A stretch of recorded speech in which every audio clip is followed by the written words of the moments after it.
My recording button isn't on. It's recording for me. Okay. So today I'm very excited to welcome Stu Webb, the father, the creator of collaborative law, to Living Peace podcast. Stu Webb, welcome to Living Peace podcast. Well, thanks. It's great to be here. And Henry, we go back a few years now, 2 or 3 years, and discovered that we both had a lot of the same interests, and are sort of both have a commitment to higher consciousness as well as collaborative law. So Yes, Stu. yeah. And it's really such a pleasure for me, an honor to have you. I consider you a very good friend and a mentor, and you're certainly been one of inspirations for me to do what I do. So it's a real pleasure to have you on Living Peace podcast. I'm glad to be here. So Stu, many people may not even know what collaborative law, collaborative practice is. Could you tell us what it is? Yes, I can tell you what it is. And basically, in telling you what it is, I'm going to go back just a little bit and tell you how it started. I was a collaborative litigating lawyer for 20 some years, mainly in family law. And I got to the point in about 1988 or so, I was completely done with it. I just could not handle it anymore. I was just practically ready to quit the practice of law. I figured I got to find another way to do it. So I experimented somehow, and I won't go into all of that. Tried to find if I was going to quit the practice of law, maybe there's some way to do it a little differently, some way to do what I like to do and not what I don't like to do. But I like to work with people, but I didn't like to go to court. I didn't like to make the one-sided arguments. So I came up with this idea that said, you know, if you're a settlement lawyer, you have to get out of the case if it doesn't settle, because now you're into the litigation stuff again. That's what I didn't want to do. So you figured if I can be a specialist in settling, the idea I tell my client, you know, if we can't settle it, I'm out. So in 1990, I called myself a collaborative lawyer. There weren't any other ones. You know, it takes two to tango. You gotta have somebody on the other side, like Henry here, who you can trust, and we have a relationship where we're going to keep things as best possible into a dissolving conflict situation. So I put out a letter to about 9 of my local Minneapolis family law lawyers I thought might be interested. 3 responded. So we had 4 people as collaborative lawyers in 1990, and we put together all our system of agreements and this kind of stuff, and it worked. The first invitation was just try it. You know, you don't have to join anything. You don't have to commit yourself. Just try it. Both clients liked it. So we started with 4 people. By the end of the year, we had 9. By the end of the second year, we had 20. And then the word started getting around the country.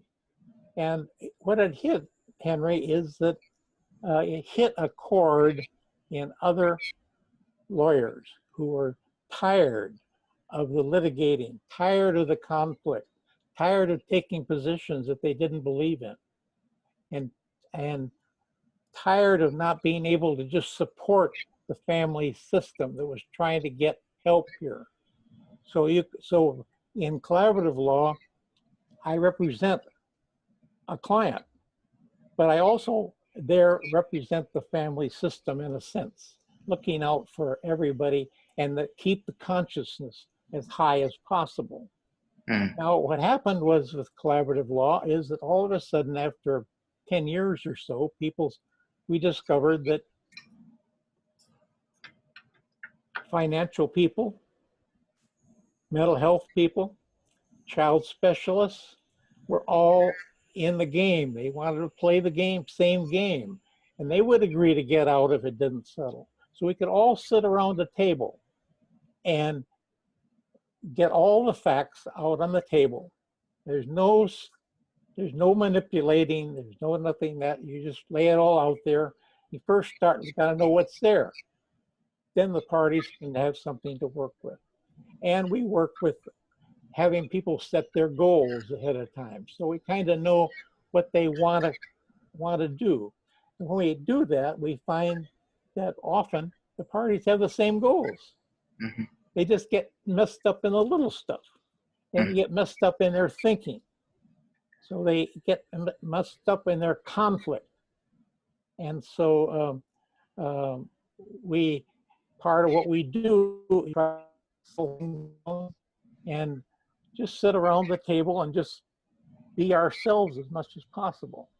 Now, what is be yourself is an interesting question. And so the question is how, one of the great things about collaborative law is it helps you get better in being yourself. Mm. Because, go ahead. Oh, no, please continue. Yeah. So it's like in litigation, you get better by learning how to manipulate people better, and how to spell things to the jury or to the court, and to weave manipulation, weave a fantasy. In collaborative law, we go back to who we are and find out who we are. So the challenge is we get better by getting better at being who we are. Mm. And that's so, to flash to the end, what started with 4 people in 1990, in 2018, there's now 30 or 40,000 collaborative practitioners around the world in about 120 countries. I just got back about 3 weeks ago from Brazil. We trained 250 collaborative professionals, financial, mental health people, child specialists, and lawyers. 85% of them were women in ages between in the 20s and 30s. Hmm. And this was a training. They'd already have a big group there, but the energy that it generates from that is just fantastic. And I had the privilege of listening to your podcast with your teacher the other day, Angie. I was very impressed with that, and I liked what you guys said and the way you're looking at how getting separated from your thoughts so you have a chance to be something different than your thoughts. Mm. And I'd like to initiate a little thing about that, because I think we both see the difference between arguing and dialogue. Yes. Arguing, you think you're your thoughts. Yes. And so you're having to protect yourself by taking those positions, and you get angry, and you can't move. And so if 2 people are arguing, you get nowhere. Yes. The dialogue, you've got to separate yourself from your thinking. And then thoughts are out here, and I'm here. Yes. So if Henry's there and his thoughts are over here, and we can exchange ideas and thoughts, and maybe I'll learn something from Henry. Who knows? Yes, Stu. Well, you've said so many amazing, amazing things, and I want to go back.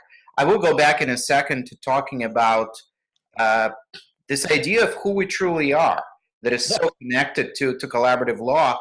But first, I want to ask you: did you ever expect that collaborative law would take off in the way that it did? As you said, there are now over 30,000 individuals who are practicing, who are considering themselves collaborative professionals. There are people in Brazil, in Europe, all over the world who are doing this work. Did you ever anticipate that collaborative will take off the way it did? No, I really didn't. To be perfectly honest, the initiation was selfish. I want to take care of myself. I wanted to live. I wanted to live a life. I was going crazy trying to do a litigation practice. And I got to the point where I was scattered. Nothing, no centering, you know. And so I had to either get out to survive or find a way. So if it starts with selfishness, well now, so you can hit other people can get selfish too. And say, I'm getting tired of this painful. I don't like the pain. I don't like the suffering. So there's an initial thing we call pain, but the pain is telling us to let go and do something different. You know? And so, you know, if you have your hand on a hot stove, you know, pretty soon you let go of it pretty quickly. You know, it gets hot, it burns. So you learn, oh, I'm not going to do that. So you learn how to deal with the pain in a different way for other people. And that's one of the things that people could all of a sudden see, my gosh, I can help people at the same time I'm helping myself. I can just be there in a loving way with these people, and I've got to look out for my client, but I'm looking out for them in a different way. I'm helping them support who they are and get calmed down so they can get a good vision of what's the best thing to do here. And we got time, there's no hurry, there's no court, that we're not in court at all. The court doesn't even know we're doing anything. Yeah. You know, for the most part. We haven't started anything in court. We're just sitting around a table and saying, hey, how are we going to settle this? And, so that's kind of the thing that attracted people. I use a metaphor of, you know, in music, they have the tuning fork. You hit a tuning fork and it vibrates. And pretty soon you put it next to a tuning fork that's not moving and it starts vibrating, you know. And that's kind of the spirit. That's kind of the spiritual energy that is there that kind of gets transferred. So one way it's letting go of pain, that's another way it's feeling better, feeling happier, feeling more peaceful. And so it fits into a peacemaking mode. The great thing about it for us is that we can focus on our participants and say, well, if we can train them to get more centered, then that transmits to the clients. Henry, I know you've known it with clients. They start for the first time, they're hardly speaking to each other. They're giving negative zabs to the other people and so forth, and nobody's reacting. And all of a sudden, by the second or third time, they're beginning to say, where are those quick claim deeds that we have? It must be, are they in our safe or are they under that drawer, that third, you know, and they're starting to talk about things and talking about their kids. And, you know, all of a sudden, it doesn't work magic every time. Sometimes you just get a settlement. Other times it's like a miracle. You know, I don't have to, I see you're nodding your head, which is true. Yes. And Stu, you touched on a couple things that I want to go back to. One thing is that collaborative practice is really the process, the practice that comes from within, that entails individuals, the practitioners, to really start asking deep questions of who they are.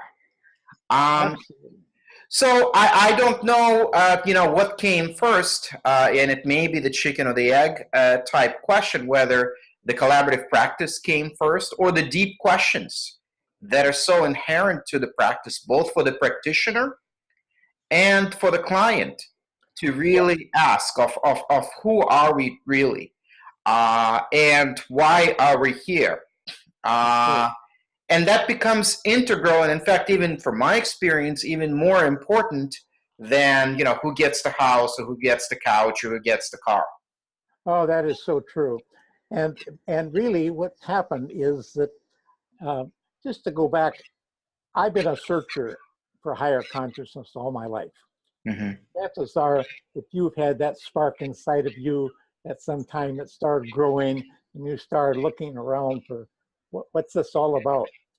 And so one of the things I've come to realize is that, there's a lot of talk now. Or I want to say one thing first. One of the things that is we now know, and science knows for the most part, even though the old fundamentalist scientists don't know it yet, consciousness is not sourced in the mind and body. Consciousness is overarching. And neuroscience tries to make us think that our minds are the consciousness is in here. And basically, our minds and brains are a transmitter, like a TV set. Mm-hmm. And when I see the neuroscience is pointing to this is the amygdala, this is this, and I'm saying, well, that's like looking at the TV set, and this is the cathode tube, and this is this, and the sound comes through here. Well, really, once we see that consciousness is higher than who we are, basically, then we try to find out who are we, and we get rid of we have to kind of get rid of our minds, put that over here. I saw a wonderful thing the other day. Our minds are such a wonderful, wonderful tool when we're working, when we figure things out. But I saw something the other day that a psychologist had said, what happens, we have this monkey mind that jumps around, and it jumps around when we're not engaged. As soon as we're engaged with doing a problem or doing something, it works fine. As soon as we stop doing that and put it on hold, then a static comes in. Mm-hmm. It's like a TV set or an FM station. When you lose the signal, you get this static. And so even when we try to meditate, that's a quiet thing, and all of a sudden the mind shows up. So we do a lot of learning of trying to separate our minds from who we are. The interesting thing is we get so focused on our minds that all of a sudden we forget to ask, well, who are we if we're not our minds? Who are we? And the old traditional Hindu people and people from India used to ask, neti neti, I'm not, so we can't define what we are, but we can find out what we aren't. I'm not my label. I'm not my thoughts. I'm not my mind. I'm not my body. Wait a minute, I'm not my emotions. Because I have those, they come and go. Well, who am I? So you start asking yourself deeper and deeper and deeper to find out, who are you? And every person can do that. Every person can ask themselves that question. They're the only one who can ask it for you. You can't tell somebody else who you are. Only they can find that out. And we live our lives in our minds, and we don't ask that question. How many of us ever ask the question, who the hell are we? Mm-hmm. And so the more we find out who we are, we experience peace, we experience happiness, we experience that the conflict is out here, but it's not us. Mm. And we find out that our awareness of who we are does not have the destiny of our bodies and minds. That's pretty profound. Mm-hmm. And we can hardly handle that. There's a beautiful poem by somebody that says, I think Nelson Mandela's inauguration speech, he borrowed it from someone who was, can't think of her name now, I should remember it, who said, we're not afraid of of our worthlessness. We're Mhm. afraid of our powerfulness. Mhm. We're afraid of who we are. And Mhm. we don't look at that because we think, oh, I can't possibly be that. Yeah. So Stu, as I am listening to you, so many things are rising for me. I'll bet. Yes, yes. One of them being the concept of non-duality that I know for you has been very, very influential, that I know for me has been very, very influential. And you began alluding to the concept that we are all part of a greater consciousness, a greater intelligence uh, that is not separate. That we're perhaps may appear to be waves, but we are waves that are rising from the same ocean. So could you elaborate on this? And this is, of course, I know a very big question, but on this concept of non-duality. Oh, yeah, absolutely. Uh, and so, so many, not so many, but few people through the ages have become what we call enlightened. But it's like all of a sudden they become consciousness. Now somebody says, how can we all become consciousness? One of the beautiful metaphors for me is picture a big pond with a big field with a lot of ponds, and the sun is shining. And the sun is shining and reflecting on all of the ponds. So it's like consciousness is reflecting all of us, and we are a part of that. In fact, it's pretty profound to say this, and it's hard to get, but everything is consciousness. Everything is consciousness. There's a wonderful story. I think J.D. Salinger wrote a little boy who was a genius, and he's sitting at his table, and he's pouring his milk into his cereal, and he's saying, "God pouring God into God." And in that regard, I have to confession, I the word God gets in my way because I tend to think, because of my training as a religious person, way little, and my Protestant Presbyterian background, God was an object out here. It was a person. We kid about the gray hair and the big throne, but when I think of God, I can't think of, but I can think of consciousness. I can Mhm. think of conscious awareness. I can think of who we are. I can think Mhm. of all those kind of words are like a stream, like an energy uh, that is there. And once you plug into that, that's non-duality. You're Mhm. coming from one place, not two. The other place we come from in our normal non-dual thinking, we come from our subconscious.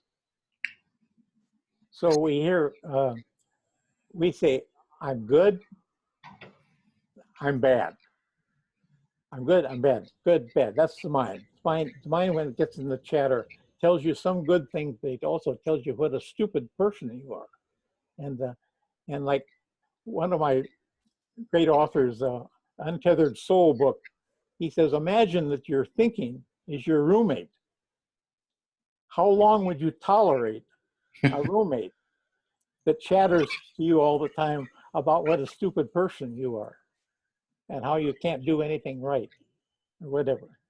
Uh, you'd get them out of there. You'd find a new roommate.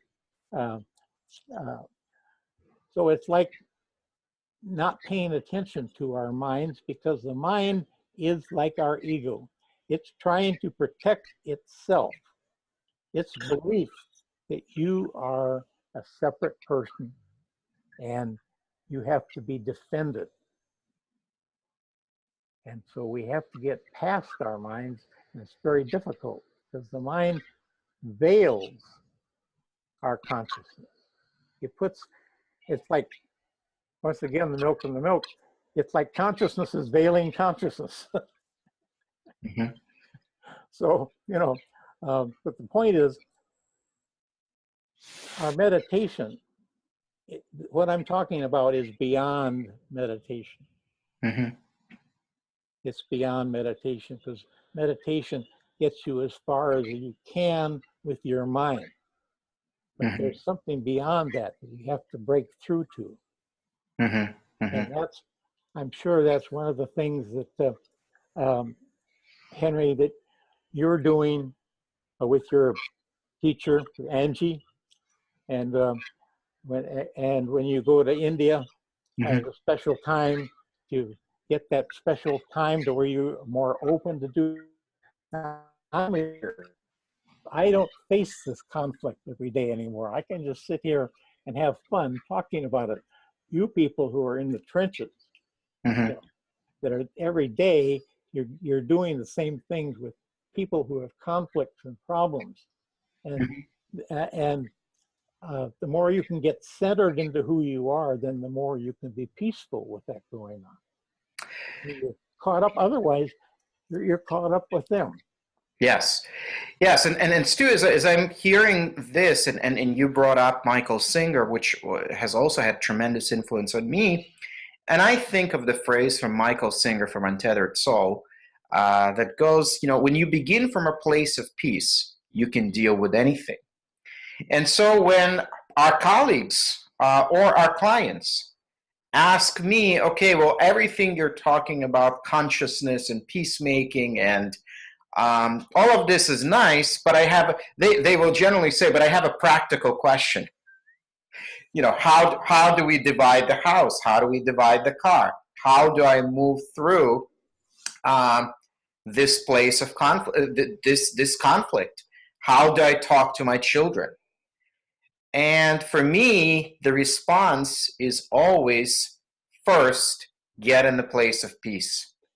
Get in the place of peace Right and on. then act from there. Of course, that also, is very related in Bhagavad Gita, where Krishna says to Arjuna, Yes, into yoga first. I love that. I love that. Yeah, get into yoga first and then act from there. And to me, that's the same thing that Singer is talking about. Get into peace first, connect with your peace first, and then the right action, because then you're tuned into the consciousness, and then the right action spontaneously arises from that consciousness. So, do you have any other words for people who maybe are listening to this, or people who are our colleagues who are saying, okay, well, I've done collaborative training 1 and 2, and I've done mediation training. But now your guys are talking about consciousness and things that they haven't covered in collaborative course. So what does this have to do with being a peacemaker, with empowering people to connect with their peace and to find a way through conflict? The hardest thing is to be able to talk to people about the shift, because you can talk about peace from the context of the mind, the thought, and say, oh, I want to be peaceful. I wrote a little 8-page brochure in 1980, in the 80s, called The Serenity Space. And it was a way that I was trying to separate the mind from the good stuff, the serenity space, and the bad stuff, the insecurity space. I said, so try to stay in this setting, but that's only working with the mind, and people can't do that because the subconscious comes up, rah, rah, rah, rah. So how do you get people past that stage? When you talk about the other, one little metaphor I like to use, you know the old mazes in England where you have the big hedges and you go in and you don't know whether to turn right or turn left and you're lost in there. Well, if you had a ladder Mm-hmm. and you were 50 feet above, Mm-hmm. you could see, oh, you turn left here, you Mm-hmm. turn right here.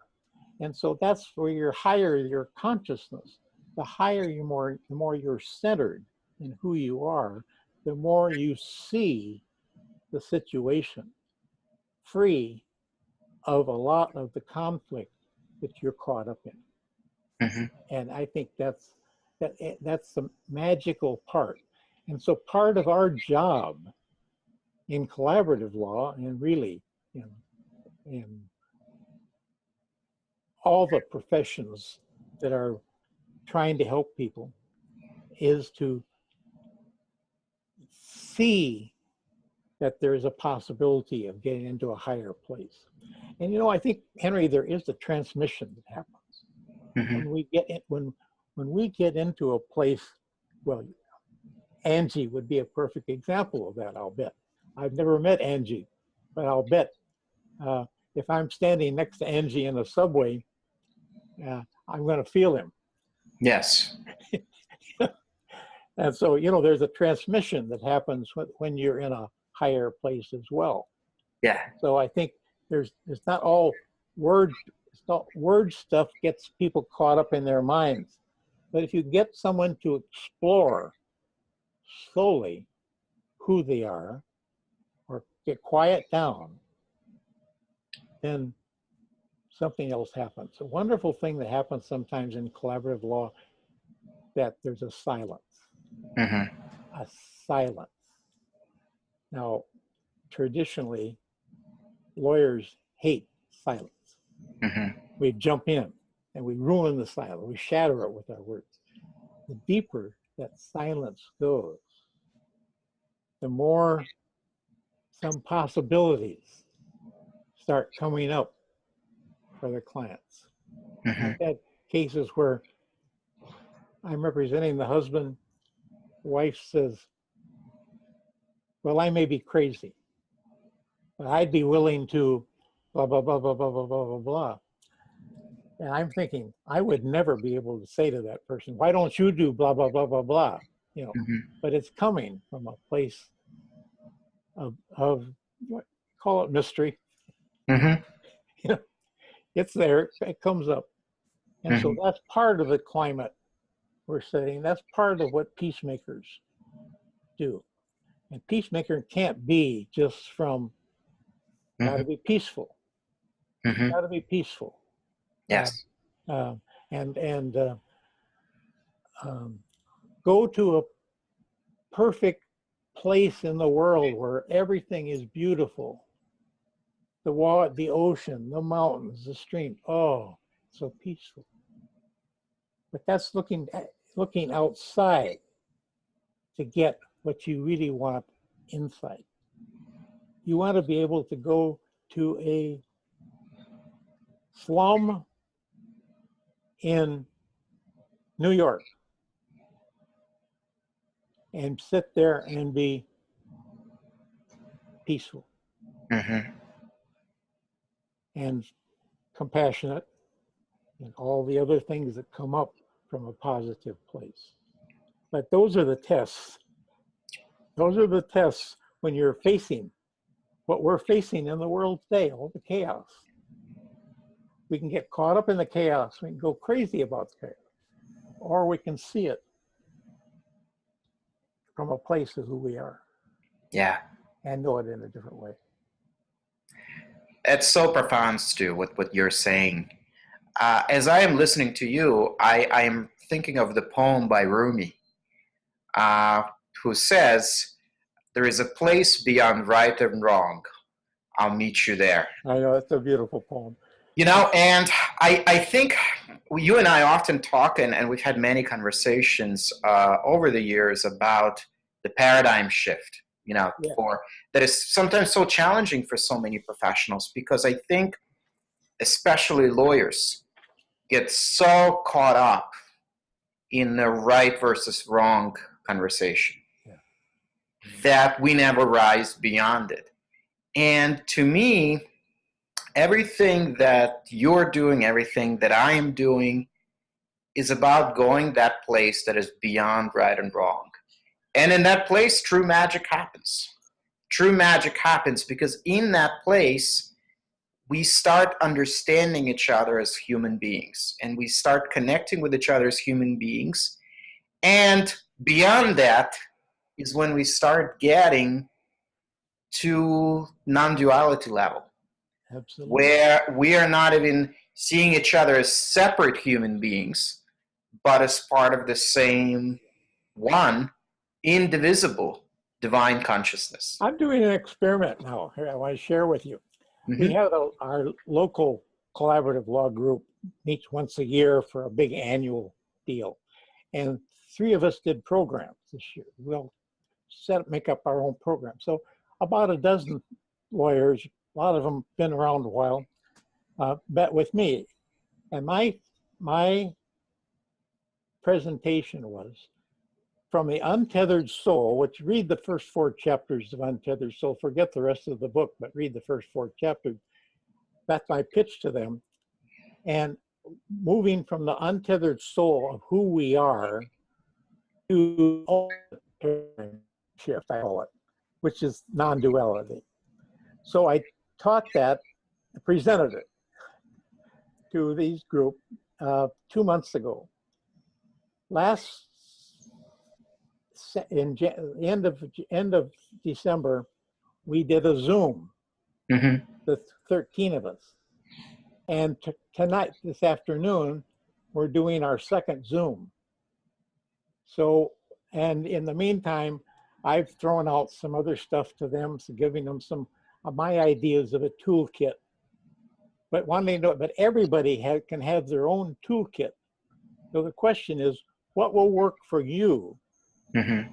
to get peaceful? What will work for you to get more centered?